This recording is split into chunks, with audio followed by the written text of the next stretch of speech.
Alhamdulillahi wa kafa wassalatu wassalamu ala rasulillahil mustafa wa ala alihi wa sahbihi wa man wafa amma ba'd fa ya ibadallah ahbaballahi wa ahbaba rasulihi sallallahu alaihi wasallam usi nafsi wa iyyakum bitaqwallahi faqad fazal muttaqun fala tamutunna illa wa antum muslimun faqala ta'ala ya ayyuhalladzina amanu taqullaha haqqa tuqatih wa la tamutunna illa wa antum muslimun. Saudara-saudariku, terkhusus peserta Muktamar IMSA dan MISG Amerika dan Kanada yang seluruhnya, izinkan kami bermohon pada Allah Subhanahu wa taala mengawali jumpa sesi kita pada saat ini untuk bermohon semoga senantiasa dirahmati oleh Allah Subhanahu wa taala, diberikan taufik, disehatkan, dan lebih daripada itu semoga kita semua senantiasa dibimbing untuk menuju ridha Allah dalam setiap aktivitas kita dan bisa kembali kepada Allah dalam keadaan husnul khatimah insyaallah. Baik, di sesi kali ini kami diamanahi untuk berbagi dan kita berdiskusi seputar syifa dalam Al-Quran dan Sunnah Rasulullah Sallallahu Alaihi Wasallam. Untuk itu penting untuk kita batasi beberapa hal-hal yang mungkin kita akan bahas sehingga pembahasan kita akan terpusat pada topik yang insya Allah kita dalami. Dan untuk itu izinkan kami membagi pada 3 tahapan penting. Yang pertama, kita akan lihat bagaimana hikmah yang ditampilkan dalam Al-Quran dan hadis-hadis Nabi Sallallahu Alaihi Wasallam tentang ujian dalam bentuk penyakit. Yang kedua, kita akan mengenal apa yang dimaksud dengan syifa. Dan yang ketiga, kita juga akan mencoba untuk menelisik dalam Al-Quran dan mengambil isyarat dalam hadis-hadis Nabi Sallallahu Alaihi Wasallam bagaimana kita bisa mendapatkan syifa dan mengambil manfaatnya bagi kehidupan kita dalam bentuk hal yang kita rasakan baik saat ini ataupun mungkin pada masa yang akan datang. Di 3 hal ini kita coba akan batasi pembahasan kita dan semoga Allah berikan kemudahan untuk membahas, memahami, dan insya Allah mengamalkannya. Yang pertama, kita akan coba lihat dulu bagaimana hikmah yang diisyaratkan dalam Al-Quran dan hadis-hadis Nabi Sallallahu Alaihi Wasallam terkait dengan ujian khususnya dalam bentuk penyakit. Ya, seperti boleh jadi dibahas juga oleh para guru-guru kita yang lain, baik masyayikh, ustadz ataupun yang lainnya, bahwa setidaknya ujian dalam bentuk penyakit itu ada 3 hikmah yang bisa kita gali atau bisa kita dapatkan. Yang pertama, ujian berupa penyakit setidaknya ditujukan oleh Allah Subhanahu wa taala untuk membangun ketaatan. Ya, membangun ketaatan dan kedekatan seorang hamba atau taqarrub ya kepada Allah Subhanahu wa taala. Biasanya ada 2 golongan yang diuji oleh Allah Subhanahu wa taala dengan hikmah yang pertama ini. Golongan yang pertama adalah terdiri dari hamba-hamba Allah yang saleh, baik dari kalangan puncak misalnya para nabi ataupun rasul ya.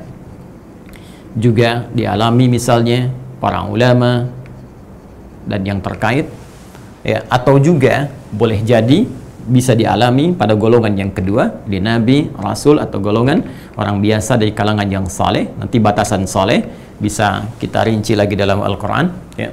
Kemudian ada yang kedua, golongan yang kedua, ada orang yang memang diinginkan oleh Allah Subhanahu wa taala untuk kembali mendekat kepada Allah lewat jalur taubat. Ya, lewat jalur taubat. Biasanya ada orang-orang yang menyimpang kemudian diujikan dengan penyakit tertentu dan Masya Allah dengan penyakit ini dia bisa mengambil hidayah dari Allah Subhanahu wa taala, bahkan bertransformasi, merubah dirinya dari yang tadinya banyak salah kini meningkat kemudian menjadi hamba yang saleh. Kita ambil contoh dari hikmah yang pertama ini, teman-teman sekalian. Misal kita turunkan di Quran surah ke-21 misalnya, surah 21 surah Al-Anbiya ya, tentang para nabi, beberapa nabi ya. Jadi ada nabiyin, ada anbiya. Ya, keduanya jamaah tapi memiliki penunjuk yang berbeda, dilalah yang tidak sama. Ya, Al-Anbiya itu jamaah, sifatnya taksir dari nabi. Ya, hanya menunjuk pada beberapa, tidak seluruhnya. Sedangkan nabiyin itu menunjuk jamak mudzakkar salim, menunjuk pada keseluruhan. Jadi kalau misalnya kita temukan kata Al-Anbiya, ini kan di Al-Quran surah ke-21, ini menunjuk pada beberapa nabi yang dikisahkan di surah ini, walau tidak seluruh nabi. Tapi kalau kita temukan kata nabiyyin misalnya di Quran surah keempat An-Nisa di ayat ke-69, Allah menjanjikan bahwa orang-orang yang taat kepada Allah dan taat pada petunjuk Rasulullah SAW, wa may yuti'illaha wa rasul, siapa yang mampu menaati Allah semampu dia, sebaik yang bisa dia usahakan saat hidup di dunia, wa rasulah, dan mengikuti petunjuk-petunjuk Rasul dalam membimbing kehidupannya supaya lebih baik, ya, maka apa yang Allah berikan kepada mereka, wa may yuti'illaha wa rasul fa ulaika ma'al ladzina an'ama Allahu 'alaihim minan nabiyyin, maka mereka akan diberikan apresiasi oleh Allah Subhanahu wa taala saat kembali kepada Allah, ditempatkan di satu surga, dan di surga itu kelak mereka akan berjumpa bersama seluruh para nabi yang pernah bertugas di bumi. Minan nabiyyina was-siddiqina wasyuhada'i was-salihin. Ada para nabi, kan? Ada orang-orang jujur, ada para syuhada, orang-orang saleh yang berkumpul di tempat itu keseluruhannya, dari Nabi Adam alaihissalam sampai Nabi Muhammad sallallahu alaihi wasallam. Nah, karena surahnya Al-Anbiya, beberapa nabi, maka di antara sekian nabi yang dikisahkan di dalam surah ini, ada di ayat ke-83 sampai dengan ayat 84, ya, dikisahkan seorang nabi, seorang rasul yang diuji oleh Allah Subhanahu wa taala dengan penyakit. Ya, dengan penyakit. Ya, dan ini sangat populer kita ketahui bersama, yaitu kisah tentang Nabi Ayub alaihissalam. Ya, wa ayyuba idnada rabbahu anni massani yadhurru wa anta arhamur rahimin. Baik, wa ayyuba, dan kami buka kisah Ayub alaihissalam. Walaupun hukumnya wawunya ataf kepada sebelumnya, tapi yang paling menarik adalah harakatnya ini digunakan dengan menggunakan harakat kasrah. Diksinya, fathah. Diksinya menggunakan fathah. Wa ayyuba. Ya kan? Sedangkan fathah sesuatu yang terbuka. Kalau disampaikan informasi dengan kata benda menggunakan fathah mansub, maka dalam rumus ilmu lughah salah satunya, informasi yang disampaikan ingin dibuka seluas-luasnya untuk diketahui oleh orang di masa itu ataupun generasi di masa yang akan datang. Jadi kalau kita kembali kepada ayat ini, seakan Allah ingin menyampaikan wa ayyuba, dan kami buka kisah Ayub alaihissalam untuk menjadi inspirasi baik bagi hamba-hamba Allah di masa itu saat ayat diturunkan ataupun di masa yang akan datang sampai kapanpun ketika mereka mengalami situasi yang sama seperti Ayub, bagaimana Ayub alaihissalam mendekat kepada Allah untuk mendapatkan rahmat dan karunia Allah Subhanahu wa taala. Apa yang diujikan oleh Allah kepada Nabi Ayub alaihissalam? Ya, wa ayyuba idna rabbahu anni masani yadhurru wa anta arhamur rahimin. Dan kami buka kisah Ayub alaihissalam ketika beliau mulai bermohon, meminta kepada Allah Subhanahu wa taala, dan di antara permohonannya itu anni masani yadhurru, ya Allah, penyakit yang Engkau ujikan kepadaku ini telah menghambat aku untuk menunaikan ibadah sempurna kepadamu, telah menyakiti aku, ya. Jadi saya ingin arahkan teman-teman sekalian, konteks di sini Nabi Ayub ini diuji tidak dalam fase yang sangat ringan, ya, dalam jangka yang sangat pendek, tidak, tapi cukup panjang, ya, dari mulai ujian asetnya habis semuanya, kemudian anak-anaknya meninggal keseluruhannya, dan kemudian baru diujikan dengan penyakit. Dan ini bukan setahun, 2 tahun, 3 tahun, ya, ada yang menyebutkan bahkan sampai 20 tahun gitu. Dan yang paling menarik, dalam fase perjalanan diuji dengan sakit ini ada 2 hal yang patut dicatat. Ya, pertama, beliau bukan perilaku pribadi yang berperilaku bermaksiat. Ingat, beliau nabi, rasul, orang yang maksum, dijaga oleh Allah Subhanahu wa taala dari setiap perbuatan yang menyimpang. Ya, jadi ini mungkin memberikan kesan kepada kita bahwa tidak setiap penyakit itu disebabkan karena penyimpangan. Boleh jadi ada ujian yang ingin Allah tunjukkan kepada kita untuk membangun satu hikmah tertentu. Apa di antara hikmahnya? Belajar pada Nabi Ayub alaihissalam. Ketika beliau diuji, Masya Allah, semakin meningkat ibadahnya, sampai pada titik ketika penyakit itu mulai menyakiti tubuhnya sehingga sulit menunaikan ibadah dengan sempurna. Ya, kalau kita misalnya biasanya tahajud, ini sulit tahajud nih, sudah mulai terganggu dengan penyakitnya. Dan kalau kita misalnya ingin mulai mencoba puasa, agak sulit nih, karena mulai terganggu dengan penyakitnya. Maka di titik ini, ya, Nabi Ayub bermohon kepada Allah Subhanahu wa taala, meminta kesembuhan dari penyakitnya dengan tujuan untuk menyempurnakan kembali amal ibadahnya. Perhatikan, ini yang sangat luar biasa. Pada umumnya kan orang sakit minta sembuh kan? Tapi ada pelajaran besar dalam Al-Qur'an, bahkan kesembuhan pun itu diarahkan memohonnya kepada Allah, supaya dengan sembuh itu bisa paripurna, bisa sempurna, dan bisa meningkat ibadah dan ketaatan kita pada Allah Subhanahu wa Ta'ala. Maka apa yang terjadi ketika Nabi Ayub mengatakan, ya Allah, penyakit ini telah mengganggu saya, menyakiti saya, sehingga terhambat saya untuk menyempurnakan ibadah kepadamu. Sedangkan engkau yang paling sayang kepada saya.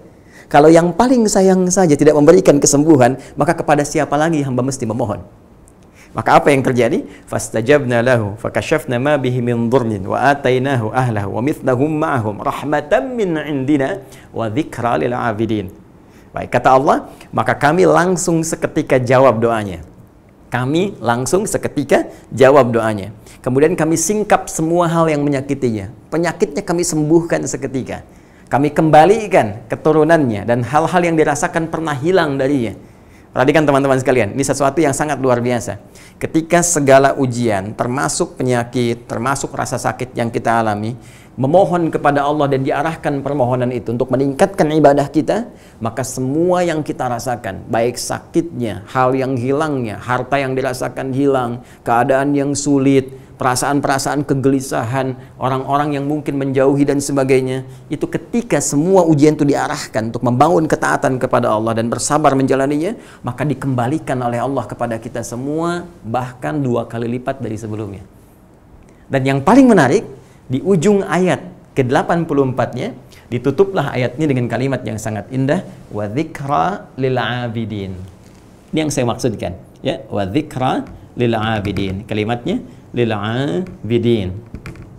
Nah, ini poin yang ingin saya garis bawahi. Dan ini kata Allah, kisah Ayub ini hendaklah menjadi pengingat, inspirasi, ya, pengingat lil 'abidin, bagi hamba-hamba Allah yang gemar meningkatkan ibadahnya, yang gemar meningkatkan ketaatannya. Ya, 'abidin, orang-orang yang senang ibadah, ya, dari kata abada ya abudu. Baik, abid orangnya, 'abidin orang-orang yang gemar meningkatkan ibadahnya kepada Allah Subhanahu wa Ta'ala. Dan menggunakan kata zikra, ya, seakar dengan kata zikir. Sedangkan zikir di dalam Al-Quran dipahami sebagai aneka aktivitas yang mampu mengingatkan kita dan mendekatkan kita dengan Allah Subhanahu wa Ta'ala. Mampu mengingatkan dan mendekatkan kita kepada Allah Subhanahu wa Ta'ala.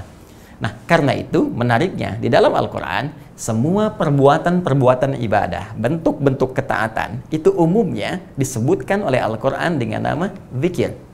Silahkan dicek, ya. Salat yang kita tunaikan itu disebut oleh Al-Quran fungsinya sebagai zikir. Quran surah ke-20 misalnya, Thaha, di ayat yang ke-14. Ya, innani anallahu la ilaha illa ana fa'budni wa aqimis salata li dzikri. Kata Allah, saya Allah. Ya, pastikan oleh kalian, kata Allah, innani, saya benar-benar Allah. La ilaha illa ana, tidak ada Tuhan yang layak dipertuhankan, layak untuk disembah kecuali saya. Ya, dan ini disampaikan oleh Allah bahkan kepada setiap nabi yang bertugas di bumi sebelum menyampaikan risalahnya kepada umat manusia. Dan kalimat ini disampaikan kepada Nabi Musa alaihissalam yang kelak ditegaskan kepada Nabi sallallahu alaihi wasallam, Nabi Muhammad sallallahu alaihi wasallam sebagai informasi dan penguat. Kemudian fa'budni, ya, sembah saya. Bagaimana cara menyembahmu ya Allah? Wa aqimis salata li dzikri, tunaikan salat kepadaku sebagai bukti keimananmu dan penyembahanmu kepadaku, li dzikri, sebagai zikir untuk pengingat kepadaku. Ini. Jadi salat disebut dengan apa? Zikir. Kita berdoa, doa pun itu bagian dari zikir. Quran surah ke-7 Al-A'raf ayat 205. Wadhkur rabbaka fi nafsika tadarruan wa khifatan wa dunal jahri minal qaul. Ya, dan mohonlah, mintalah kepada Allah, disebut dengan zikir. Ya, dan berzikirlah, minta, sebut nama Allah. Ketika engkau memiliki kesulitan dalam kehidupan, jangan mengeluh. Untuk apa bikin status, kata Allah? Lebih baik engkau arahkan permohonanmu, minta solusi kepada Allah. Minta dalam segenap jiwamu dengan penuh ketulusan, dengan penuh harap.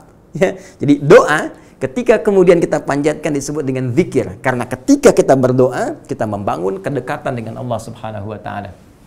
Kalimat-kalimat thayyibah pasca salat, subhanallah, alhamdulillah, Allahu akbar, itu juga zikir. Buka Quran surah ke-4 An-Nisa di ayat 103. Ketika Allah Subhanahu wa Ta'ala menyampaikan, fa idza qadaytumus salata fadhkurullaha qiyaman wa qu'udan wa 'ala junubihim. Ya, maka ketika Anda tuntas mengerjakan sholat, maka cek diri Anda untuk menyambungkan diri kepada Allah. Fadhkurullah, maka berzikirlah kepada Allah Subhanahu wa taala. Maka kita ucapkan subhanallah, alhamdulillah, Allahu akbar, itu zikir. Al-Qur'an, ketika Anda baca Al-Qur'an, ketika Anda menghafal Al-Qur'an, ketika Anda memutola'ah Al-Qur'an, itu juga zikir. Bahkan orang yang berinteraksi dengan Al-Qur'an, dengan menghafalkannya, itu 4 kali disebutkan oleh Allah kalimat zikirnya. Di Quran surah ke-54 Al-Qamar ayat ke-17, ayat ke-22, ayat ke-32 dan ayat ke-40. Walaqad yassarnal Qur'ana lidzikri fahal mim muddakir. Dan sungguh kami telah mudahkan Al-Qur'an untuk diingat, dihafalkan. Ya, maka adakah di antara Anda yang mau mengingatnya, menghafalkannya, mempelajarinya? Dan ketika Anda berinteraksi dengan Al-Qur'an, bukankah keadaan Anda menjadi lebih dekat dengan Allah Subhanahu wa taala? Imannya lebih meningkat. Quran surah ke-8 Al-Anfal di ayat yang kedua. Innamal mu'minuna alladzina idza dzukirallahu wajilat qulubuhum wa idza tuliyat 'alaihim ayatuhu zadatuhum imana wa 'ala rabbihim yatawakkalun. Sungguh orang beriman yang sejati itu adalah orang yang bila disebutkan nama Allah ada getaran dalam jiwanya. Karena itu ada sementara ulama yang berkata, jika Anda ingin masih mengecek, ya, adakah iman dalam jiwa, kuat atau lemahkah, maka cek ketika disebutkan nama Allah. Karena itu Allah menguji iman kita setidaknya sehari 5 kali dalam setiap pergantian waktu. Subuh, zuhur, asar, maghrib, isya. Maka diperdengarkan nama Allah lewat suara muadzin, suara azan itu. Allahu Akbar, Allahu Akbar. Disebutkan nama Allah. Karena itu begitu mendengar suara azan, bukankah ada getaran dalam jiwa kita? Itu pertanda iman. Dan bila dibacakan kepada mereka ayat-ayat Allah, Al-Quran, zadathum imana, bertambah keimanannya, wa ala rabbihim yatawakkalun, dan terbangun tawakal, ya, kedekatannya dengan Allah Subhanahu wa taala. Ini hikmah yang pertama. Ya, karena itu ini fitrah dalam kehidupan kita. Kalau diuji dengan penyakit, bukankah insan beriman semakin bertambah pendekatannya kepada Allah? Minimal dia berdoa kan? Setelah itu dia berzikir kan? Ya, kadang-kadang ada yang menambah sholatnya sampai ke ibadah sunnahnya, kan? Sampai rajin baca Al-Quran. Karena itu ada ungkapan kurang lebih demikian. Jika dengan penyakit pun Anda belum ingat kepada Allah, Anda belum mampu mau mendekat kepada Allah, maka dengan cara apa lagi Anda mesti diuji? Dengan cara apa lagi Allah memfasilitasi kita untuk lebih mendekat kepada Allah Subhanahu wa taala? Dalam hal ini Nabi pernah menyampaikan, innallaha idza ahabba 'abdan ibtalah. Sungguh Allah itu kalau sedang mencintai seorang hamba, maka diberikan ujian kepadanya. Bukankah ujian mendekatkan seseorang kepada Allah? Quran surah kedua Al-Baqarah di penghujung ayat 153. Innallaha ma'as sabirin. Sungguh Allah itu akan bersama orang-orang sabar. Siapa orang sabar itu? Orang sabar itu orang yang diuji. Ya, di ayat ke-155-nya.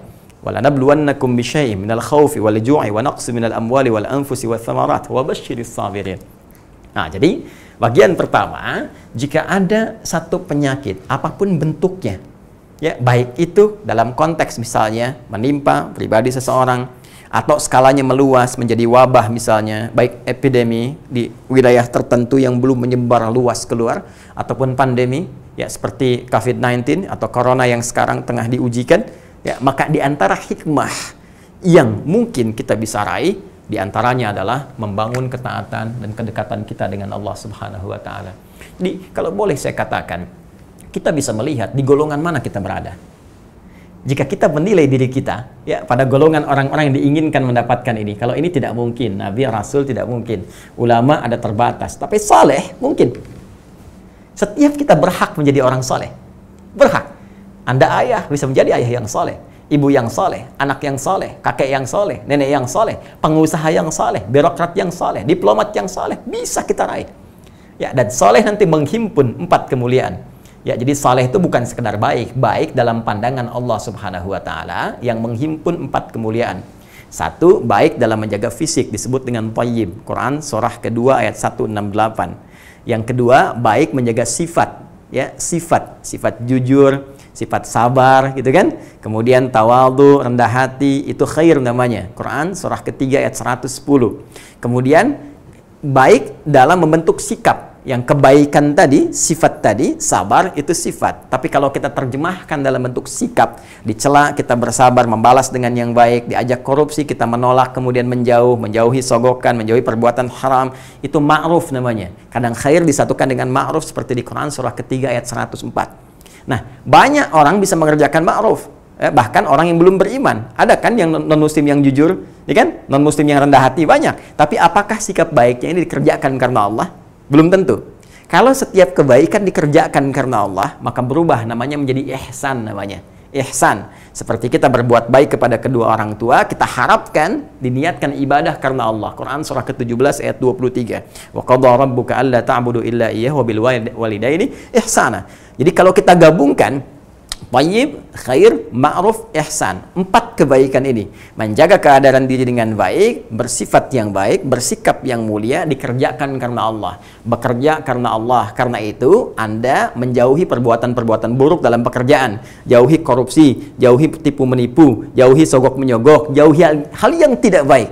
Ketika dikerjakan karena Allah membentuk 4 ini, ya, thayyib, khair, ma'ruf, ihsan, maka gabungan 4 ini disebut dengan saleh namanya. Ya, karena itu fitrah setiap orang tua menginginkan anaknya saleh, bahkan sejak anak itu dalam kandungan. Quran surah ke-7 di ayat ke-189 di ujung ayatnya, ya, ketika Allah menyampaikan falamma taghasyaha hamalat hamdan khafifa wa marrat bi, ya, falamma athqalat da'awallaha rabbahuma la in ataitani salihah, ya, la in ataitana salihah lanakunanna minasyakirin. Ya Allah, jikalau Engkau anugerahkan kami anak yang saleh kelak, ya Allah, kami akan sangat bersyukur kepadamu. Nah, ini poinnya. Jadi kita bisa cek, ya Allah, saya selama ini menjaga diri, nggak pernah saya korupsi, nggak pernah mencuri, nggak pernah nipu orang dan sebagainya. Kenapa kemudian saya diuji dengan penyakit COVID-19 ini dan sebagainya? Hei, lihat dulu, mungkin di balik itu ada anugerah. Seperti Allah Subhanahu wa Ta'ala memberikan anugerah pada para nabi terdahulu. Bahkan jangankan Anda, Nabi pun pernah sakit, Rasul pernah sakit. Nabi sakit, Rasul sakit, tabi'in sakit, sahabat sakit, ulama sakit. Anda Nabi bukan, Rasul bukan, tabi'in bukan, sahabat bukan, ulama bukan. Lantas Anda tidak ingin sakit, Anda siapa? Dan ketika Allah memberikan ujian, Masya Allah, yang nilainya diberikan serupa. Walaupun kadarnya mungkin tidak sama, tapi diberikan satu hal anugerah terindah yang orang dulu pernah merasakannya untuk meningkatkan ketaatan dan ibadah kita kepada Allah. Boleh jadi pada saat itu kita diinginkan untuk lebih dekat dengan Allah Subhanahu wa Ta'ala. Dan tidak ada kenikmatan yang menjadi puncaknya kecuali saat seorang hamba memiliki kedekatan tersendiri dengan Allah Subhanahu wa Ta'ala. Kalau sudah begitu tuh enak banget tuh. Ya, dulu ketinggalan sholat fardu itu biasa-biasa. Nanti kalau sudah dekat dengan Allah, tertinggal sholat sunnah, merasa gelisah. Ya, merasa gelisah. Masya Allah. Dulu puasa yang dikerjakan tuh nunggu Ramadan. Ya. Bahkan ada orang baru sahur dan hanya buka jam berapa? Nanti kalau sudah terasa kedekatan dengan Allah, itu jangankan yang fardu, yang sunnah itu tertinggal, aduh, gelisahnya luar biasa. Aduh, ya Allah, kok lupa hari ini hari Senin, ya Allah, kok lupa hari ini hari Kamis, gitu kan? Nah, itulah satu keindahan yang bisa kita dapatkan pada bagian yang pertama ini, atau diinginkan seorang hamba untuk tobat kembali kepada Allah Subhanahu wa Ta'ala. Dan ini sudah banyak kisahnya. Untuk menyingkat, barangkali kita akan langsung kepada poin yang kedua. Hikmah yang kedua dengan cepat teman-teman sekalian, karena waktunya sangat terbatas. Jika ada yang diuji oleh Allah Subhanahu wa Ta'ala dengan penyakit, maka di antara hikmah yang kedua ingin menampakkan kepada kita ada perilaku yang tidak tepat, perilaku yang keliru, yang ingin diperbaiki oleh Allah Subhanahu wa Ta'ala. Ini masih masuk golongan yang ini. Untuk bertobat, taubat itu kembali kepada jalan yang lurus, yang benar. Ya, tapi perbedaannya, kalau ini nanti lebih dekat kepada nilai maksiat, kan? Yang di situ kemudian dia berubah dirinya sehingga berhijrah untuk mendekat kepada Allah. Kalau di sini nanti kita akan tekankan dan contohkan dalam Al-Quran pada hal-hal yang salah yang berpengaruh kepada sakitnya fisik, ya, sakitnya fisik, atau nanti dalam skala yang besar ada juga penyakit yang menggerogoti kepada jiwa atau kepada hati. Kita ambil contoh misalnya, apa di antara perilaku keliru itu? Contoh yang pertama, ada yang terkait dengan pola konsumtif manusia. Ya, pola konsumtif manusia. Saya akan ambil satu contoh saja di antara 3. Ya, hal yang menyusun diri manusia, anatomi manusia. Saya tidak katakan anatomi tubuh, tapi anatomi manusia. Kalau di kedokteran, di medis, mungkin yang dibahas cuma fisiknya, ya kan? Tapi dalam Al-Quran, dalam hadis, karena Allah yang menciptakan kita, Allah infokan langsung dalam Al-Quran tentang manusia seutuhnya dari 3 unsur utama. Baik fisiknya, jasmaninya, kemudian akalnya, yang ketiga adalah rohnya. Dari 3 ini, karena waktu kita terbatas, saya batasi kepada aspek fisiknya dulu. Ya, fisiknya saja. Teman-teman sekalian, kenapa di Al-Quran Allah meminta kita untuk menjalani pola hidup sehat? Kita ambil contoh Quran, surah kedua, ayat 168. Saya punya keyakinan, kalau ayat ini kita terapkan, satu ayat ini saja, demi Allah saya katakan, insya Allah dengan izin Allah Subhanahu wa Ta'ala, hidup manusia itu akan terjaga dengan baik, jauh dari penyakit. Ya, apa yang Allah firmankan? Ayatnya universal. Ya, jadi di Al-Quran itu ada ayat yang dispesifikasikan pada insan beriman untuk menguatkan imannya. Ada ayat-ayat yang dibuka oleh Allah, informasinya secara umum universal supaya menandakan keesaan Allah, kebesarannya agar manusia mau kembali kepada Allah Subhanahu wa Ta'ala. Baik, dibuka di antara cirinya dengan kalimat nas. Ya ayyuhan nas, hei semua manusia tanpa kecuali. Baik yang telah beriman ataupun yang belum beriman, sepanjang dia manusia. Ya ayyuhan nas, hei semua manusia. Saya mau sedikit tajamkan, ya, mohon fokus baik-baik di sini. Kita gali dulu diksi Al-Qur'annya. Iya, itu setidaknya disebutkan sebanyak 360 kali dalam Al-Qur'an. Disebut dengan harfun nida, huruf panggilan. Dalam ilmu nahwu ada 14 huruf panggilan. Ya, ada aya, ada a, ada wa, ada ya dan seterusnya. Ya, di dalam Al-Qur'an itu hanya digunakan satu huruf ini saja. Ya saja, yang lain tidak digunakan. Setelah diteliti, ternyata ditemukan ia ini mencakup semua fungsi panggilan. Ya, dalam hal jarak dia memanggil yang dekat, yang menengah, ataupun yang jauh. Jadi kalau Anda ingin memanggil seseorang dengan panggilan yang singkat, cepat, mudah, baik yang dekat, menengah, ataupun jauh, Anda panggil dengan satu huruf ya. Ya Ahmad misalnya, ya Hussein, ya Hasan dan sebagainya. Dekat, menengah, ataupun jauh. Seakan Allah ingin mengatakan, hei seluruh manusia tanpa kecuali, baik Anda yang merasa dekat denganku, beriman kepadaku, atau yang menengah misalnya, atau yang bahkan jauh yang belum beriman. Ayyuha disebutkan 150 kali dalam Al-Quran. Ayyunya munada untuk menguatkan sebuah hukum, haknya tanbih untuk mengingatkan. Seakan Allah ingin mengatakan, hei semua manusia tanpa kecuali, aku ingatkan kalian semua, aku tekankan dalam pengingat ini. An-nas, semua manusia ketika kalian berinteraksi secara sosial. Karena ada setidaknya 5 nama dalam Al-Quran bagi penunjuk manusia. Satu, bashar menunjuk kepada komponen nafsu dan tampilan manusia yang beda dengan binatang. Disebutkan 35 kali dalam Al-Quran. Yang kedua ada al-insan. Disebutkan 65 kali dalam Al-Quran yang menunjuk bagaimana manusia mengatur totalitas aktivitasnya. Yang ketiga ada al-ins, yang menunjukkan kelemah lembutan manusia, keramahan, dan berbeda dengan jin pada umumnya. Disebutkan 18 kali dalam Al-Quran. Kemudian ada Bani Adam yang menunjuk pada genetika manusia yang tersambung pada Nabi Adam alaihissalam. Disebutkan 7 kali dalam Al-Quran.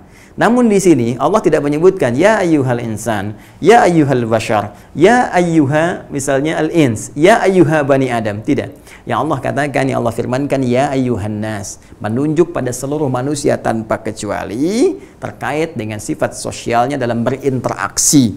Ya, dalam hal dia berkomunikasi, dalam hal dia berinteraksi dengan orang lain, bermuamalah, termasuk mencari bagian-bagian kehidupan untuk makan, bekerja, dan sebagainya.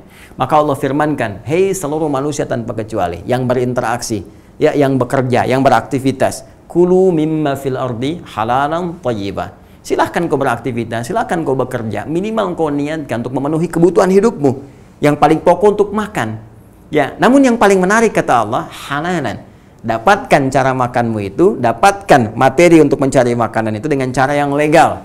Jangan mencuri, jangan menipu, jangan korupsi, kan? Kemudian dari yang legal itu, yang benar itu, thayyibah.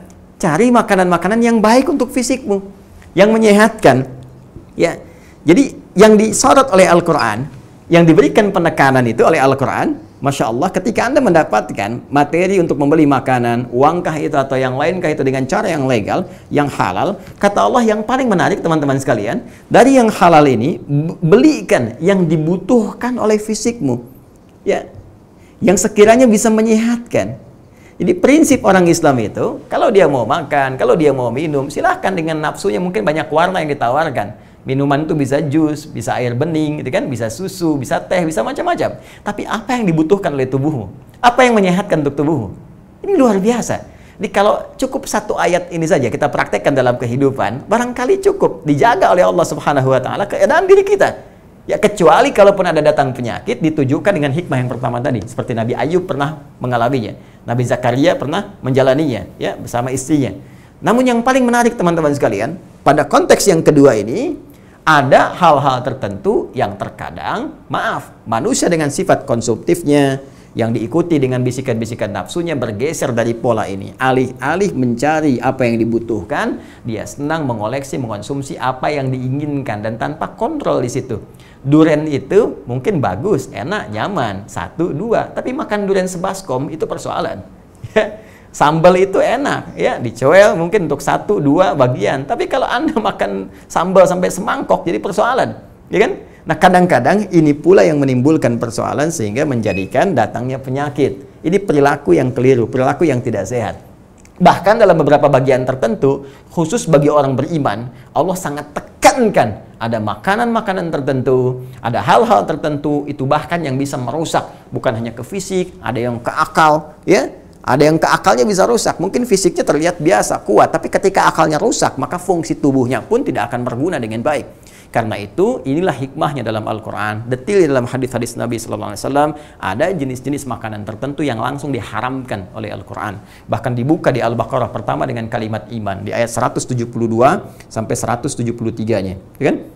Ya ayyuhalladzina amanu kulu min thayyibati ma razaqnakum. Hai orang-orang beriman, makanlah oleh kalian yang baik-baik saja yang kami telah tetapkan rezekinya untuk kalian semua. Di ayat 173-nya disebutkan yang haram-haramnya. Di Al-Maidah ayat ketiga dirinci langsung oleh Allah Subhanahu wa taala. Innamal maitatu, ada bangkai kemudian, itu kan? Kemudian ada mohon maaf dari daging babi misalnya, ada yang seterusnya dan seterusnya ya. Dan di antara yang paling menarik ada yang bentuknya minuman juga. Ya seperti khamar misalnya, dimulai dengan Al-Baqarah ayat 219 misalnya, yas'alunaka 'anil khamri wal maisir, qul fihima itsmun kabir wa manafi'u lin-nas, sampai ditutup nanti di Al-Maidah di ayat 90 sampai 91 ya. Langsung diharamkan oleh Allah Subhanahu wa taala. Bahkan kalimatnya menggunakan khamar. Khamar yang sekarang kita saksikan dalam bentuk mirasantika, minuman keras dan narkotika. Ya, dan diksinya dipilih langsung oleh Allah menggunakan khamar. Khamar itu dalam bahasa Arab itu disebut dengan ma yakhmurul aqla, sesuatu yang bisa merusak kepada akal, pada pikiran. Ya, bukankah ketika mengonsumsi minuman-minuman keras itu bisa berpengaruh pada pikiran? Mabuk, ya, tidak sadarkan diri, cerita, meracau, mengacau dan sebagainya. Kadang-kadang tindakan yang sangat buruk. Ya, narkotika juga demikian, sangat membahayakan. Jadi cukup Anda belajar satu ayat dalam Al-Quran, mustahil orang beriman itu mengonsumsi narkoba. Mustahil misalnya nyabu, mustahil cari ganja untuk kepentingan mabuk dan sebagainya. Mustahil minum minuman keras yang diharamkan. Kenapa? Karena dia paham semua itu bisa merusak fisiknya. Karena itu, diantara hikmah ketika Allah turunkan penyakit pada orang-orang yang keliru dalam mengonsumsi supaya dia kembali lagi pada pola hidup sehat. Dia dapatkan hikmahnya. Jadi kalau belum tahu, iman dulu. Ya iman dulu. Nanti dengan iman itu Allah bimbing hikmah. Hikmah datang. Ya awas hati-hati ya. Kadang-kadang pola pikir liberal itu kalau dengan akal belum rasional, dia belum mau menerima. Anda mesti ingat, yang namanya manusia, sepanjang kita manusia, kita punya keterbatasan. Ingat itu. Mata, kita punya mata. Dengan izin Allah, Allah berikan pada kita mata. Mata kita punya batasan. Bisa memandang dengan jarak tertentu. Semakin dia menjauh, semakin kecil tak terlihat. Telinga kita, ya, ada pendengaran dengan izin Allah. Tapi punya batasan. Ada frekuensi tertentu yang bisa didengar, sampai yang tak bisa didengar. Di luar ini tak mampu kita dengar. Pandangan Anda punya batasan, pendengaran Anda punya batasan. Lantas ketika keduanya punya batasan, kenapa akal Anda tak mau terbatas? Karena itu untuk menunjukkan kuasa Allah Subhanahu wa taala, diberikan oleh Allah Subhanahu wa taala sebuah ujian dalam kehidupan yang tak mampu dijangkau akal, sehingga kita kembali membaca itu dengan iman. Ya, iman ini yang digunakan ketika akal belum sampai, iman yang digunakan untuk memohon kepada Allah dengan iman itu supaya diberi petunjuk. Dan dengan petunjuk itulah datang hikmah membimbing kepada kita. Nah, jadi gunakan ketika ada ujian itu, kembali menggapai hikmah. Kenapa ini babi diharamkan? Nggak usah dicari dulu. Ketika datang nasnya, diksinya mengatakan haram misalnya, ikuti dulu dengan iman. Nanti Allah akan bimbing, oh ini hikmahnya. Ini loh kenapa tidak boleh dikonsumsi dan sebagainya. Akan datang kemudian kita ketahui. Ya, kenapa nggak boleh minum minuman keras? Kenapa begini? Kenapa begitu? Nah ini kemudian hikmah yang akan menjelaskannya. Yang ketiga, secara cepat teman-teman sekalian, waktunya sudah hampir selesai. Ada di antara yang ketiga, ini yang sangat menarik. Ya. langsung ditunjukkan oleh Allah Subhanahu wa Ta'ala dengan penyakit itu supaya manusia bisa menemukan sesuatu yang baru, ya, ada sifatnya ilmiah di sini. Yang dengan penemuan ilmiah ini akan semakin mendekatkan dirinya kepada Allah Subhanahu wa Ta'ala. Tetap tujuannya selalu serupa ke sini. Kembali kepada Allah. Ya. Dan biasanya ini sifatnya penyakitnya sudah tidak biasa. Kadang-kadang dicari belum ketemu lagi, dicari belum ketemu lagi, terus kan. Nah, ini sangat menarik ini. Nah, jadi kalau kita gali dalam narasi Al-Qur'an, apalagi hadis-hadis Nabi sallallahu alaihi wasallam, itu penyakit itu dibagi dua. Ya, penyakit dibagi dua. Ada yang disebut dengan daun ini. Daun ini penyakit fisik. Ya, jadi penyakit yang menimpa kepada jasmani kita secara fisikal, ke fisik. Misalnya sakit kepala, sakit perut, sakit tangan, itu da. Ya. Obatnya disebut dawa namanya. Dawaun. Ya, kita pernah mendengar ya, likulli da'in dawa. Pada setiap penyakit itu Allah turunkan kemudian obatnya. Ini dawa. Baik. Dan biasanya direferensikan juga ya, kepada dokter, tabib, ya kan? Bahkan ada diriwayatkan pernah datang seseorang kepada Nabi sallallahu alaihi wasallam untuk minta disembuhkan dari penyakitnya, dari penyakit da yang menimpa kepada fisiknya. Dia memohon, ya Rasulullah, doakan saya supaya sembuh. Kata Nabi, idza bilat tabib, pergi ke dokter. Ya, kata orang ini, engkau kan Nabi, gitu kan? Minta kepada Allah, selesai. Allah kabulkan, aku sembuh. Ya, pintar. Tapi Nabi lebih bijak, Nabi lebih pintar dengan wahyu yang Allah berikan kepada Nabi sallallahu alaihi wasallam sebagai bimbingan. Ya, kata Nabi, kesembuhan itu Allah titipkan, diberikan di tangan para dokter. Apa di antara hikmahnya? Supaya berkembang kualitas kehidupan, ya, supaya bertambah nilai-nilai ilmiah dalam kehidupan, yang dengan hikmah itu akal yang Allah anugerahkan kepada kita berfungsi dengan sempurna. Ini dawa. Kemudian ada yang kedua, teman-teman sekalian, ada yang disebut marad namanya. Ya, biasanya dalam diksi kekinian itu marad itu disebutkan umum bagi semua jenis penyakit. Tapi menariknya kalau kita kembali ke Al-Quran, ini marad itu lebih ditekankan pada penyakit yang menyerang fungsi jiwa. Ya, kepada jiwa, kepada hati kita yang paling dalam. Bukan hati dalam bentuk organ fisik ya, tapi hati dalam konteks tempat bernaungnya roh, ya, jiwa spiritual. Kolbu dalam bahasa Al-Quran. Nah, ini kalau kolbu ini tempat segala nilai, petunjuk-petunjuk kebaikan, ya, itu diserang kemudian oleh penyakit. Penyakitnya disebut dengan marad namanya. Misal penyakit riya, kan? Nah, apalagi misalnya sombong, kan? Nah, dan seterusnya. Riya, sum'ah, sombong, dan lain-lain lah yang menyerang kepada hati manusia. Nah, ini yang paling bahaya. Nah, jadi kalau dikena seseorang dengan penyakit ini, nggak bisa ditemukan dalam bentuk dawa, obat fisik. Ya, nggak bisa. Bahkan datang ke rumah sakit pun nggak ada obatnya. Ya, Anda masuk ke rumah sakit, misalnya bertanya, dok, saya ini pusing kepala saya ini, berat sekali. Dokter tanya, gejalanya apa? Ini gejalanya kalau tetangga saya beli mobil baru, saya pusing tuh. Dia punya handphone baru, saya berat kepala saya tuh. Nah, itu nggak ada. Paling dokter tuliskan resepnya, ini Quran surat sekian, ayat sekian. Baik, mungkin poli gigi ada di sana, poli mata ada, poli jantung ada. Cuman dua kan yang ada di rumah sakit, ya, poligami dengan poli hati, gitu kan. Jadi itu nyarinya susah gitu kan, nggak ada di rumah sakit. Nah, ketika Anda kembali ke sini, teman-teman sekalian, penyakit ini menyerang kepada kolbu. Nah, jamak dari kolbun itu kulub namanya. Ya, jamaknya kulubun. Nah, buka Quran surah ke-2 Al-Baqarah di ayat 10. Ya, orang-orang munafik itu di hatinya ada penyakit. Orang munafik tuh orang yang sombong, orang yang riya, sedikit ibadahnya, ya kan? Mohon maaf sekali apa yang ia katakan nggak sama dengan isi hatinya. Maka Allah sampaikan fi qulubihim marad. Di hati mereka ada penyakit. Nah, untuk memberikan obat bagi penyakit hati ini, ya, maka Allah turunkan satu diksi yang tidak sama dengan yang ini. Disebut dengan syifa namanya. Syifa, kan? Syifa. Ah, ini dia. Namanya apa? Syifa. Tapi menariknya teman-teman sekalian, ternyata syifa ini ketika dipaparkan baik dalam Al-Quran, apalagi detail ya di hadis-hadis Nabi Sallallahu Alaihi Wasallam, ternyata manfaatnya bukan hanya mengobati penyakit kepada jiwa, tapi juga bermanfaat bagi penyakit fisik yang secara medis sulit atau bahkan belum ditemukan obatnya. Ini, ya, Ada orang misalnya tiba-tiba kena cancer, ada orang kena misalnya HIV, ada orang kena macam-macam, sulit dia temukan, belum ketemu, belum ada, belum ini, belum itu. Tiba kemudian Allah turunkan petunjuk pada Rasulullah SAW, kan, dengan contoh-contoh dari Nabi, dengan petunjuk-petunjuk Rasulullah. Tiba kemudian Nabi menunjuk misalnya pada satu materi tertentu, apakah itu madu, apakah itu habba sauda, apakah itu kostul hindi, apakah itu yang lainnya dan sebagainya. Ternyata dari situ bisa kita gunakan sebagai pijakan untuk riset secara ilmiah, untuk dikembangkan, menunjuk pada obat-obat tertentu yang bisa diuji secara klinis, sehingga dengan itu bisa dimanfaatkan untuk mengembangkan nilai-nilai medis untuk mengobati penyakit-penyakit tertentu. Nah, ini dalam Al-Quran narasinya disebut dengan syifa namanya. Jadi kalau saya sampaikan secara umum, syifa itu dibagi kepada dua bagian. Bisa untuk menyobati penyakit hati dalam hal yang telah kita paparkan ini, atau yang kedua, penyakit fisik yang belum ditemukan obatnya secara medis sehingga membutuhkan isyarat-isyarat nabawi atau wahyu-wahyu rabbani untuk membimbing menemukan ya solusi dari penyakit yang diujikan, sehingga secara ilmiah itu semua bisa diuji.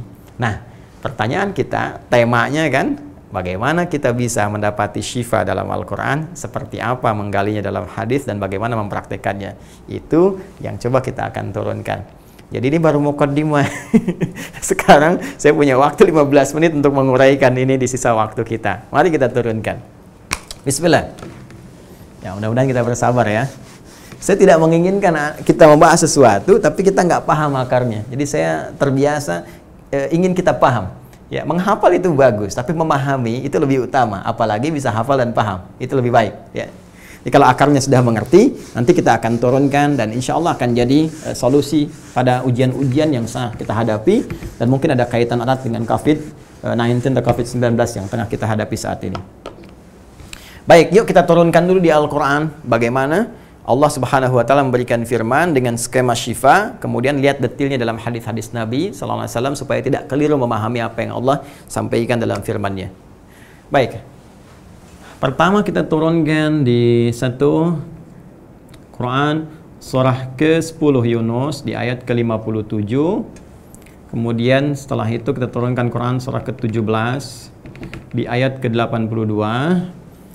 Cara menggunakan ini kita turunkan dulu adabnya. Adab saya tuliskan di sini. Adab mendapatkan syifa di Quran surah ke-26 ya, Asy-Syu'ara di ayat ke-80. Kemudian contoh yang dilakukan oleh Nabi Ayub tadi, Quran surah ke-21 ayat 83 sampai 84. Kemudian contohnya Nabi Zakaria pernah mengerjakan juga amalan di Quran surah 19 Maryam. Misalnya dari ayat ke-2 sampai ayat ke-15 sampai dikabulkan. Dan kemudian amalannya diantaranya ada juga di Quran surah ketiga direkam di ayat ke-38 sampai 39. Saya batasi sampai sini. Ya. Dan terkait dengan kondisi kita kekinian, saya turunkan spesifik dari hadis dulu. Misalnya kita ambil kitab Sahih Al-Bukhari, nanti saya tunjukkan. Kitab Sahih Al-Bukhari. Ya. Kita ambil di kitab urutan ke-76. Ya, kitab urutan ke-76. Ini satu kitab penuh, teman-teman sekalian, berisi setidaknya 56 hadis yang nanti kita turunkan beberapa bagian yang penting kita rasakan. Baik, kita mulai dari sini. Quran surah ke-10 Yunus di ayat ke-57. Ya, Allah pertama membuka secara universal. Artinya kalau universal, memberi kesempatan pada setiap hamba termasuk yang belum beriman, supaya mengetahui dan mau kembali kepada Allah Subhanahu wa taala. Yang belum beriman, tahu, jadi dengan tahu itu dia meneliti dan berusaha mencari hidayah dan kembali kepada Allah untuk beriman. Yang beriman semakin kuat imannya, semakin dekat dengan Allah Subhanahu wa taala. Maka Allah firmankan, ya ayyuhan nas. Ya, tadi telah saya sampaikan diksi ini, kalimat ini. Ya ayyuhan nas, hai semua manusia tanpa kecuali. Aku tekankan, aku ingatkan pada kalian semua, baik yang merasa dekat, menengah ataupun jauh dariku saat ini. Qad ja'atkum mau'izatun min rabbikum. Ya, telah datang kepada kalian nasihat-nasihat yang baik dari Rabbu. Ya, petunjuk-petunjuk kebaikan, pedoman-pedoman hidup yang terbaik. Wa syifaa'ul lima fis sudur. Wa syifaa'ul lima fis sudur. Dan syifa. Ini dia. Ayat-ayat syifa ya, ayat-ayat syifa dalam Al-Quran. Secara umumnya demikian. Wa syifaa'ul lima fis sudur. Dan Aku turunkan, kata Allah, ya, di antara ayat-ayat pedoman-pedoman hidup itu, ya kan? Petunjuk-petunjuk kehidupan itu, nasihat-nasihat yang baik itu, ada yang fungsinya menjadi syifa, obat lima fis sudur, yang bagi ya satu bagian sumber kehidupan yang ada dalam jiwa kalian, ya, di dada kalian. Itu di balik sudur itu kolbun. Ya, makanya setan itu menggoda kolbu yang ada dalam sudur. Alladzi yuwaswisu fi sudurin nas. Ya, kata Allah, ada obat bagi keadaan hati kalian, jiwa kalian, saat sedang gelisah, saat sedang gak enak, sedang futur, sedang jauh, ya, sedang menghadapi persoalan, waduh pusing, kadang-kadang gelap dan sebagainya. Apa yang harus kita kerjakan? Kata Allah, dalam Al-Quran itu ada petunjuk-petunjuk syifa, ya, syifa, yang bisa mengentaskan persoalan jiwamu, yang menghilangkan segala kegelisahan, penyakit-penyakit jiwa yang kadang berpotensi berpengaruh pada keadaan fisik, bahkan pikiran. Ya, gak enak hati itu kan gak enak makan, kan? Gak enak hati itu gak enak pikiran, kan? Mikir gak enak, tidur gak enak, makan gak enak, dan sebagainya. Itu sakit hati lebih berbahaya dibandingkan dengan penyakit fisik. Ya. Kemudian selanjutnya teman-teman sekalian, Quran surat 17 ayat ke-82. Nah, ini lebih spesifik. Perhatikan kalimatnya. Sedangkan di sini saya selesaikan dulu. Di ujungnya ditegaskan lagi, di mana kalian menemukan itu, wahuda warahmatul lil mu'minin. Ya, dan di sana ada petunjuk kehidupan, hudan. Ini pasti mengarah kepada Al-Quran, karena Al-Quran ketika diturunkan menggunakan fungsi hudan. Quran surah kedua Al-Baqarah di ayat 185. Syahrul Ramadan alladzi unzila fihi al-Quran hudal linnas. Ya, hudal linnas. Baik, indah. Dan di sini ya ayyuhan nas. Kata Allah, lihat kalimatnya, di bulan Ramadan yang mulia itu, yang diwajibkan puasa untuk kalian itu, diturunkan pada saat itu Al-Quran yang mulia. Apa tujuannya? Hudan linnas, sebagai petunjuk kehidupan bagi manusia, pedoman hidup. Di antara pedoman itu, ada pedoman untuk menenangkan jiwa, mendamaikan hati, mengobati segala penyakit yang menyerangnya. Wa rahmatul lil mu'minin, rahmat bagi orang-orang yang beriman, yang yakin. Artinya apa? Ada tujuan dari Allah untuk semua manusia. Hei, ayo. Ya, mungkin dengan mengambil syifa ini, ya, dengan membaca Al-Quran, mendekat kepada Al-Quran, belajar Al-Quran, nggak salah. Anda belum beriman, nggak salah, silahkan. Boleh buka Al-Quran, ya, pelajari, ya, pahami dengan baik, dan tidak dipaksa. Mau beriman, alhamdulillah. Ya, tidak beriman itu pilihan Anda dengan segala konsekuensinya. Hanya di Islam ajaran yang sangat indah, toleransi yang sangat tinggi. La ikraha fid din, nggak boleh paksa orang memeluk Islam. Ya, lakum dinukum waliyadin. Kami menghormati apa yang Anda yakini. Anda pun menghormati apa yang kami yakini. Anda mau belajar, silahkan. Ya, dan tidak harus mencampur adukan keduanya. Ya kan? Satu ikut ini, besok ikut itu. Tidak. Kita hormati orang lain. Jangan ganggu orang lain. Tapi kalau mereka tanya, kita terangkan. Dakwahi dengan cara yang baik. Ya kan? Dan kata Allah di Al-Quran banyak sekali yang bisa bermanfaat, termasuk dalam konteks kehidupan secara luas, universal. Ya, ini yang paling menarik. Dan tujuannya apa? Tujuannya supaya mengenalkan, mengembalikan kembali fitrah, supaya kembali kepada Allah Subhanahu wa Ta'ala. Nah, dalam konteks hal yang umum sifatnya, yang menyerang fisik kemudian sulit untuk diobati, diantaranya dari Quran surat 17 ayat 82 secara umum, wa nunazzilu minal Qur'ani, ya, ma huwa shifaa. Quran surah 17 Al-Isra ayat 82, paling kiri di mushaf standar di pertengahan. Wa nunazzilu minal Qur'ani, dan kami turunkan dari Al-Quran itu ada ayat-ayat yang ma huwa syifaa'un, ya, mengandung syifa, kesembuhan, ya, obat, disampaikan dari Allah Subhanahu wa Ta'ala sebagai puncak yang paling tinggi. Wa rahmatul lil mu'minin, dan ada rahmat Allah Subhanahu wa Ta'ala bagi orang-orang yang yakin kepada Allah, mau kembali. Ini kuncinya yakin. Jadi kalau Anda mau dapatkan syifa, mesti punya keyakinan kepada Allah Subhanahu wa Ta'ala. Tahu dari mana kalau redaksi syifa yang di sini ini bisa mengobati secara fisik? Nanti ditafsirkan kemudian lewat contoh-contoh berikut ini. Sini. Ya. Seperti contohnya Nabi Ayub alaihissalam divonis secara medis, dokter sudah give up. Ya, mereka katakan ini nggak bisa nih. Ya, nggak ada yang bisa menyembuhkan. Ini nggak bisa, ini nggak mungkin, ini nggak bisa sembuh, nggak pernah dirasakan orang sebelumnya, dan tidak akan dilalui oleh orang setelahnya. Nabi Ayub alaihissalam sakit secara fisik. Lalu bagaimana mendapatkan obatnya? Ketika beliau memohon syifa kepada Allah, ya, meminta seperti tadi yang saya terangkan, ya, lalu didapatkan oleh Allah, disembuhkan oleh Allah Subhanahu wa Ta'ala, didapatkan oleh Nabi Ayub kesembuhan dari Allah Subhanahu wa Ta'ala, dan sembuh beliau pada saat itu, ya. Di Quran surah ke-21 ayat 83 sampai 84 yang tadi pernah saya sampaikan. Kemudian Nabi Zakaria alaihissalam, bukankah istrinya divonis secara fisik, kan, fisikal, ya, maaf secara medis, secara klinis tidak mungkin punya keturunan karena divonis sudah monofus dan maaf sekali mandul. Ya kan? Tapi apa yang terjadi? yang terjadi ketika Nabi Zakaria mendekat kepada Allah Subhanahu wa taala, meningkatkan ketakwaannya, meningkatkan ibadahnya kepada Allah, meningkatkan ketaatannya. Beliau tingkatkan salatnya. Ingat, semua nabi rasul dulu sudah salat. Dan kita yang paling sempurna yang diberikan kepada petunjuknya kepada Nabi Muhammad sallallahu alaihi wasallam. Nabi Musa alaihi salam salat, Quran surah ke-20 ayat 14. Nabi Isa salat, ya, Quran surah ke-19 ayat 31 sampai dengan 33, ya. Kemudian siapa lagi? Nabi Ismail, ya, kakek moyang Nabi Muhammad sallallahu alaihi wasallam, putra Nabi Ibrahim, salat, bahkan meminta keluarganya salat. Quran surah 19 di ayat ke-55, wa kana ya'muru ahlahu bis salat. Nabi Zakaria salat memohon kepada Allah untuk diberikan solusi. Quran surah ke-3 ayat 38 sampai 39. Hunalika da'a Zakaria rabbah qala rabbi habli min ladunka dzurriyyatan thayyibah innaka sami'ud du'a. Ya, maka di mihrab itulah Nabi Zakaria salat. Ya, salat bermohon. Dari mana taunya salat? Ayat 39-nya nanti. Dalam salatnya saat berdiri bermohon kepada Allah, ya Allah, semua memvonis aku tak akan mungkin punya keturunan. Maka aku mohon darimu saja anugerahkan keturunan kepada kami, ya Allah. Kepada aku dan istriku, engkau pasti mendengar doaku. Kalau pada yang maha mendengar saya tidak mengabulkan, lantas kepada siapa lagi aku memohon? Nah, tahu apa yang terjadi? Fanadatul malaikatu wa huwa qa'imun yusalli fil mihrab.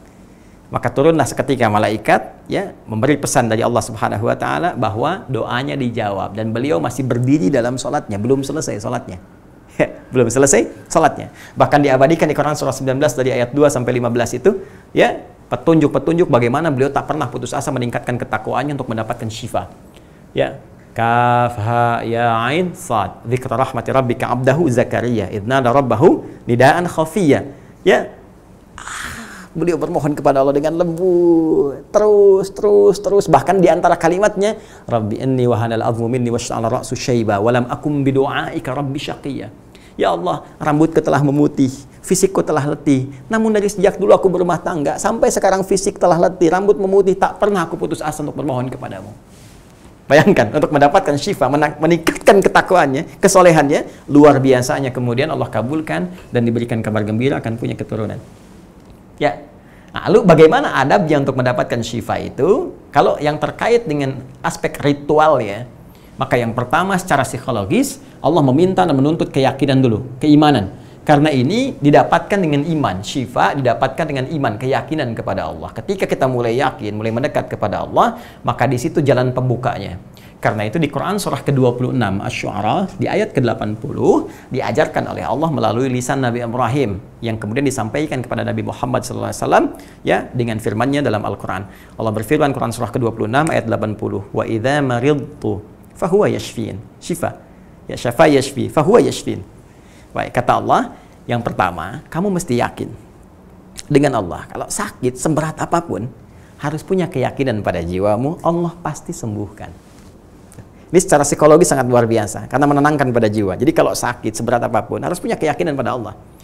Allah pasti sembuhkan. Nggak ada penyakit yang nggak ada obatnya, pasti disembuhkan. Pasti ada hikmahnya. Ya Allah, berikan aku kekuatan dengan penyakit ini untuk menyempurnakan ibadahku kepadamu, ya Allah. Jadikan aku lebih taat dari sebelumnya. Jadikan aku lebih dekat kepadamu, ya Allah. Itu yang dituntut dulu.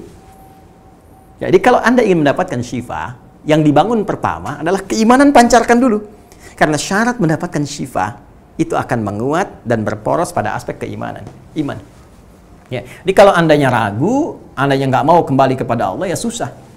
Ya, kalau waktunya mungkin panjang, saya bisa kisahkan bagaimana beberapa hamba-hamba Allah itu mendapatkan satu syifa yang sangat luar biasa, dan ini dahsyat. Ada yang mau dioperasi nggak jadi, gitu kan? Karena nggak ada penyakit ditemukan. Bahkan di zaman Nabi, kalau Anda baca misalnya di tafsir-tafsir, ini di meja saya ada tafsir Ibnu Katsir misalnya. Anda lihat jilid pertama. Ini yang cetakan tahun 2004 di halaman 22.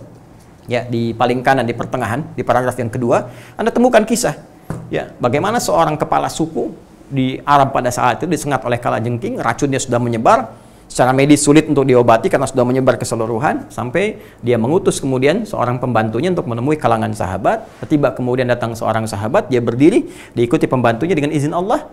Dia bermohon kepada Allah dengan segenap imannya, segenap keyakinannya. Dia bacakan surah Al-Fatihah, meminta kepada Allah dengan surah Al-Fatihah. Maka tiba kemudian disembuhkan oleh Allah kepala suku itu dan diberikan hadiah 30 ekor kambing. Diberikan kemudian minuman susunya. Lantas mereka berdiskusi, gimana bisa seperti ini? Dari mana taunya kamu? Jangan banyak komentar dulu. Kita datang kepada Nabi, kita minta pendapat. Begitu datang, ya, falamma qadimna ila Nabi sallallahu alaihi wasallam, maka ketika mereka datang kepada Nabi sallallahu alaihi wasallam, Nabi tersenyum. dan mengatakan, tahu dari mana kamu kalau surat itu dengan izin Allah bisa menyembuhkan? Ya, maka disinilah asalnya surah Al-Fatihah diantaranya disebut dengan Asy-Syafiyah, ya, yang bisa mendatangkan syifa. Asy-Syafiyah dari kata syifa, kan? Syafa yashfi syifaan, syafian wa syafiyah. Ini teman-teman sekalian, ini aspek ritualnya. Jadi kalau nanti diuji dengan penyakit apapun itu, termasuk sekarang COVID-19 misalnya belum ditemukan, ya, salah satu ikhtiarnya, ya, belum ditemukan vaksinnya, ya, solusinya secara medis, ya, maka salah satu ikhtiarnya adalah ambil aspek ritual untuk mencari syifa. Ya, jadi tingkatkan imunitas iman kita, sehingga dengan imunitas iman itu fisik kita pun akan menjadi lebih tangguh lagi, lebih kuat lagi. Karena yang paling penting dalam tubuh kita itu adalah roh, kekuatan spiritual. Itu butuh nutrisi. Seperti fisik butuh makanan, minuman. Kalau nggak makan, minum, lemas. Ya, akal butuh makanan, minuman, yaitu melalui pengetahuan. Kalau nggak belajar, nggak baca, itu bisa mati sel-sel yang ada di otak kita. Pun demikian teman-teman sekalian, roh kita butuh nutrisi, dan tiada lain adalah ibadah. Ketika Anda tingkatkan, maka roh akan memberikan pengaruh kepada tubuh, kekuatan, kebaikan. Ini yang memberikan dorongan fisik lebih kuat, lebih tangguh, kekuatan spiritual. Ya, jadi bukan menjauh. Kalaupun kemudian masjidnya ada yang ditutup karena kondisi tertentu, kita hormati putusan itu, tapi tingkatkan ibadah dalam rumah kita. Sholat berjamaah, Quran dihidupkan, ngaji dan sebagainya, itu bagian pertama, pendekatan spiritual. Lantas bagaimana sekarang pendekatan ilmiahnya? Ya, saya punya berapa menit lagi ya? Masih ada 1 menit. Ya, mohon izin ya panitia, boleh boleh misalnya 5 menit? Aduh Ustaz. Boleh ya? Anda kan tinggal tafadhol aja. Saya yang nerangkan, baik. Bismillah. Oke, kita ambil sisi yang keduanya ya, secara ilmiahnya. Ini sebagai penutup teman-teman sekalian. Di sini saya akhiri ya. Nah, ini dari segi ritualnya kita sudah dapatkan. Sekarang bagaimana dari sisi ilmiahnya? Nah, ini yang paling menarik ini, dan ini aspek yang paling mungkin bisa dikaji secara rasional, ya, yang lebih mudah dibandingkan dengan aspek ritual. Ya, ini yang bisa juga memberikan dampak kalau kita benar-benar mengkajinya, ya, bertambahnya kedekatan dan keyakinan kita pada ajaran-ajaran dan petunjuk Islam. Baik, saya langsung saja. Secara ilmiah, terkadang Allah memberikan informasi kepada Rasulullah SAW akan materi-materi tertentu dalam kehidupan. Ya, bisa sifatnya makanan misalnya, yang berasal dari tumbuhan, atau manfaat hewan tertentu dan sebagainya, yang ini mengandung syifa. Ya. Yang dengan penjelasan keterangan ini, tujuannya seperti yang saya sampaikan tadi, untuk meningkatkan kualitas manusia secara ilmiah, dan dengan peningkatan ini terbangun keyakinan untuk mendekat kepada Allah Subhanahu wa taala sebagai penyembuh yang paling utama.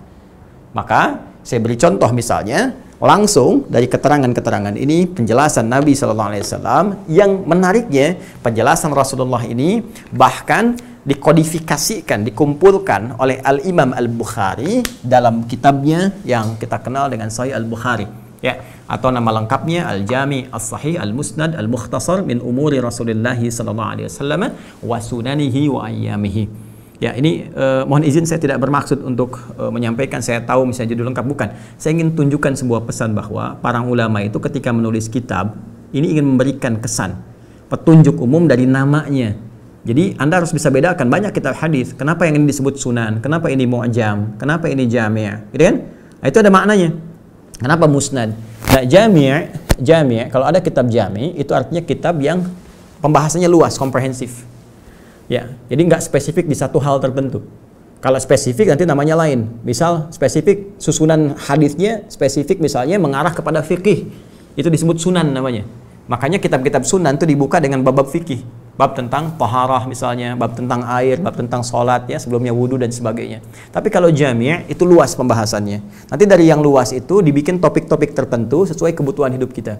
Karena itu Imam Al-Bukhari termasuk yang paling awal menghimpun satu hadis-hadis Nabi, menghimpun hadis-hadis Nabi SAW, diberi nama dengan Jami'. Jadi beliau katakan kitab saya ini pembahasannya luas, kan? Kemudian saya pastikan dengan izin Allah saya ikhtiarkan sahih, musnad tersambung pada Rasulullah SAW. Yang paling menarik adalah kitab ini berbicara tentang hal-hal aktivitas-aktivitas yang pernah dikerjakan oleh Nabi SAW, baik sunnah-sunnahnya ataupun kesehariannya selama 24 jam. Nah, keterangan ini yang beliau hafalkan, beliau himpun dibagi ke dalam 97 pembahasan. Disebut 97 kitab. Jadi dalam kitab itu ada kitab lagi 97. disusun selama 16 tahun, ya. Kemudian disusun mula-mula di Masjidil Haram, disempurnakan nanti di Masjid An-Nabawi dan dijadikan sebagai hujjah ketika berjumpa dengan Allah, berhadapan dengan Rasulullah SAW. Dari 97 pembahasan ini ada kitab Badul Wahyi, Kitabul Iman, Kitabul Ilmi. Di kitab ke-76 ada namanya pembahasan Kitabut Tibbi. Ya, Kitabut Tibbi ini ada contohnya, ini Sahih Al-Bukhari ini. Ya, ini yang versi singkatnya tanpa syarah. Ya, ini yang dengan syarah. Ya, ini karena kita ada ngaji Quran dengan Sunnah, ini ada ini yang tanpa syarah, ini hadisnya aja semua. Hadis ya, komplit. Jadi ini cuma 1 jilid. Nah, yang ini kita punya teman-teman sekalian sampai 4 jilid. Ini ya, ini ada syarahnya, ada penjelasannya. Nanti ada lagi yang kurang lebih ada 18 jilid yang Fathul Bari, Syarah Sahih Al-Bukhari. Nanti secara singkat Anda cari yang pembahasan ke-76. Namanya Kitabut Tibbi. Ya, pembahasan tentang at-tib, kesehatan, medis, herbal. Tib itu mencakup ke semuanya.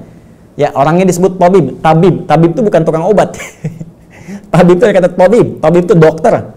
Ya, yang dia menganalisis dulu, uji klinis dulu, mengecek dulu, ya. Ada hipotesa, ada uji, ada cek dan sebagainya. Nah, sifatnya disebut tib. Jadi tibbun nabawi itu ya bisa diartikan pengobatan nabawi, gitu kan? Prophetic healing, bisa diartikan kesehatan dalam konteks kenabian, ya. Nanti arahnya bisa ke herbal, bisa ke obat dan sebagainya. Yang paling pertama disebutkan, perhatikan kalimatnya, saya bacakan hadisnya. Bab ma anzalallahu da'an illa anzalalahu shifaa. Pembahasan tentang Allah Subhanahu wa taala tidak menurunkan satu penyakit apapun. Perhatikan, da. Tadi pernah saya jelaskan kan? Da lawannya dawa kan? Tapi di sini yang Allah berikan syifa lewat lisan Nabi. Ma anzalallahu da'an. Allah tidak akan pernah mengujikan penyakit apapun yang menyerang fisik kita. Ya kan? Illa anzalallahu shifaa. Kecuali Allah turunkan kemudian obat berupa syifa. Yang menarik, kenapa diksi Nabi menggunakan kata syifa bukan dawa, seakan-akan ingin memberikan kesan dengan turunnya obat dari Allah ini, dengan turunnya petunjuk dari Allah ini, jangankan fisiknya, hatinya pun bisa tentram lagi. Karena ada penyakit-penyakit tertentu sebetulnya menyerang fisik, tapi yang gelisah jiwa itu yang fatal. Seperti COVID ini. Ya, banyak orang kan semakin parah, semakin sulit, kadang-kadang bukan karena fisiknya, tapi karena pikirannya. Ketakutan yang paling dalam, kekhawatiran, kegelisahan, sehingga membentuk pola hidup yang tidak sehat.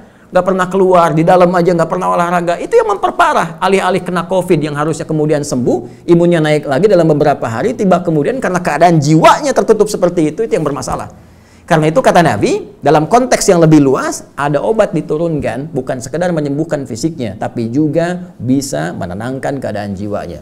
Saya bacakan hadis yang pertama terkait dengan kalimat ini. Kata Al-Imam Al-Bukhari, karena hadis harus bersambung kepada Nabi, disebut dengan sanad namanya. Imam Al-Bukhari itu nggak ketemu Nabi karena masanya jauh. Dari mana mendapatkan hadis? Oleh karena itu beliau sampaikan runtutan, transmisi sanadnya, infonya sampai kepada Nabi. Kata beliau, haddatsana Muhammad ibnul Muthanna. Ya, haddatsana Muhammad ibnul Muthanna, haddatsana Abu Ahmad Az-Zubairi, haddatsana Umar ibn Sa'id, ya, ibnu Abi Husainin, qala. Ya, dari mana beliau dapatkan? Haddatsani Atha ibnu Abi Rabah, haddatsani an Abi Hurairah radhiyallahu taala anhu anin Nabi sallallahu alaihi wasallam.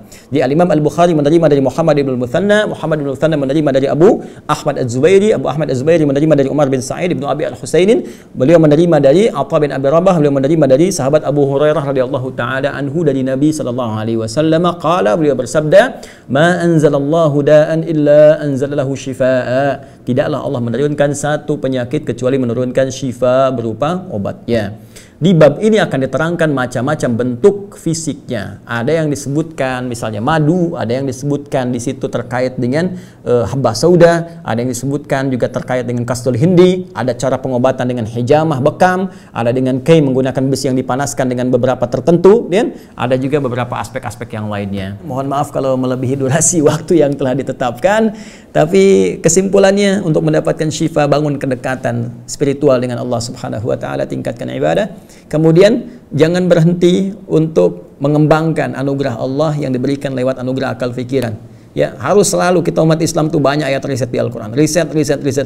Ya, pertajam riset kita, tingkatkan semangat kita. Lihat baik risetnya, aspek kesehatannya, riset ekonominya, peluang apa yang bisa didapatkan saat ini. Ditransformasikan, jangan kaku di satu bidang untuk berusaha. Ya, misalnya Anda usaha di bidang A, sekarang musimnya B, ya coba dialihkan dulu misalnya pada sesuatu yang bermanfaat, yang bisa menstabilkan kembali cash flow dan sebagainya. Ya, ataupun riset-riset yang lain yang bisa mengembangkan kita lebih berkualitas dalam berkehidupan.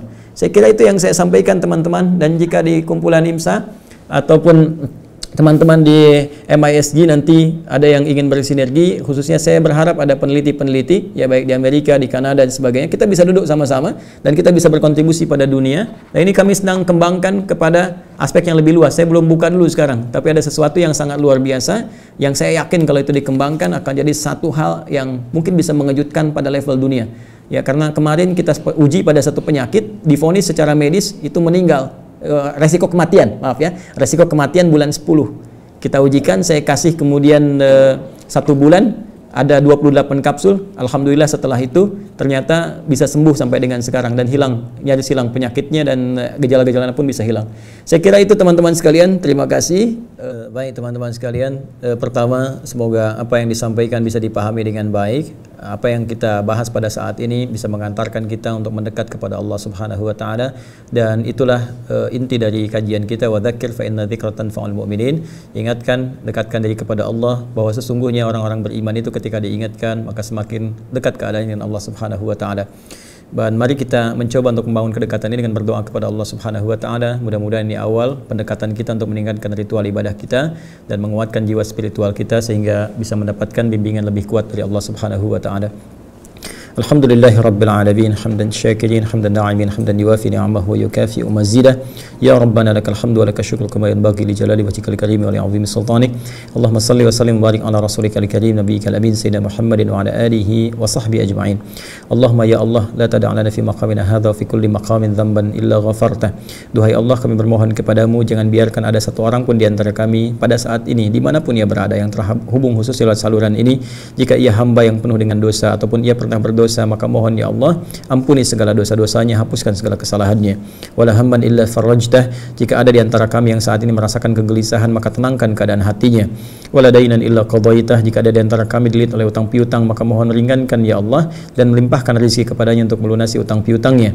Wala maridan illa syafaita, wa khasatan ya Allah bihadzal wabah jaihati corona, idzab anil ba'sa wa khasatan wabah ya Allah corona ya arhamar rahimin, waj'alha hikmatan nuqarriba anfusana ilaika ya rabbal alamin. Ya Allah, jika ada yang sakit ditimpa oleh apapun, khususnya ya Allah wabah COVID-19, COVID-19 corona, maka mohon sembuhkan, angkat penyakitnya dan anugerahkan hikmah terbaik untuk mendekat kepadamu ya arhamar rahimin.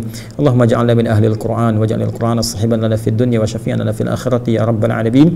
Allahumma barik ya Allah ikhwatina fi IMSA في MISG أرحم الراحمين في أمريكا وكندا وسائر بلاد المسلمين وغير المسلمين يتقربوا إليك يا رب العالمين. Ya Allah ya Rahman ya Rahim, anugerahkan keberkahan pada saudara-saudari kami, khususnya ya Allah teman-teman di Amerika, di Kanada, di IMSA, MISG dan lingkungan sekitarnya. Rekatkan ukhuwah di antara mereka ya Allah, jauhkan dari perpecahan, sinergikan mereka dalam kebaikan dan bimbing kami untuk mendekat kepadamu dimanapun kami berada ya Rabbal Alamin. Rabbana atina fid dunya hasanah wa fil akhirati hasanah wa qina adzabannar. Barik fi hadzal mu'tamar wa akhiru da'wana subhanakallahumma wa bihamdika nashhadu an la ilaha illa anta nastaghfiruka wa natubu ilaik.